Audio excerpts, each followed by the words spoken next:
जासु वियोग विकल पशु ऐसे। राम के वियोग में घोड़े रोने लगे।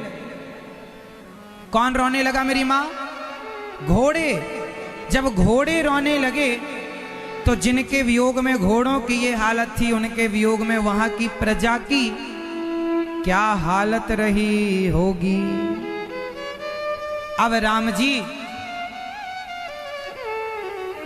आए रोते हुए केवट के यमुन गंगा के तट पर आए और आवाज लगाई, केवट भैया केवट, मांगी नाव, भैया केवट यहां आओ, जरा नाव ले आओ। केवट बोला मैं नहीं आता, मांगी नाव ना। राम जी ने कहा मांगी नाव, राम जी ने कहा केवट नाव लाओ, तो केवट बोला ना ना, मांगी नाव ना, मैं नहीं आता ना ना। क्यों क्यों नहीं आता? कहीं तुम्हार मर्म में जाना, मैं तुम्हारे मर्म को खूब जानता हूं। अच्छा, केवट कौन से मर्म को जानता था? जिनके मर्म को लक्ष्मण हूं यह मर्म न जाना, जो कछु चरित्र रचा भगवाना। जिनके चरित्र को, जिनके मर्म को 24 घंटे साथ में रहने वाले लक्ष्मण ना जान पाए, ब्रह्मा और शिव जिनके मर्म को ना जानते, वो केवट कहता है कि मैं आपके मर्म को जानता हूं।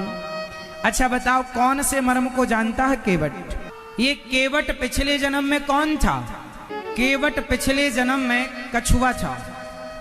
क्षीर सागर में जहां भगवान नारायण लक्ष्मी जी चरण जिनके दबा रही हैं, भगवान नारायण लेटे हैं शेष भगवान पर, वहां पर एक कछुआ रोज समुद्र से ऊपर मुंह करता और भगवान नारायण के चरण जो है ना वो क्षीर सागर पर, तो उनके चरणों को जाकर छूने की कोशिश करता, तो शेषनाग भगवान फुसकार देते, तो वो भाग जाता डर के मारे। फिर वो मुंह उठाता और फिर वो भगवान के चरणों को छूना चाहता। लक्ष्मण जी ने कहा बार बार आ रहा, इसका काम ही तमाम कर दूं। अब की बार ऐसा फुसकारा कि बेचारा वो घायल हो गया, मरने लगा।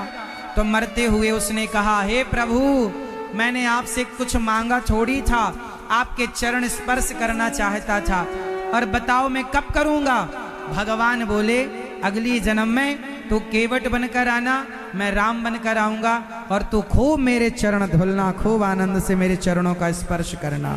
वही आज केवट बनकर आया और राम जी ने कहा मांगी नाव ना केवट आना, कहीं तुम्हार मर्म में जा।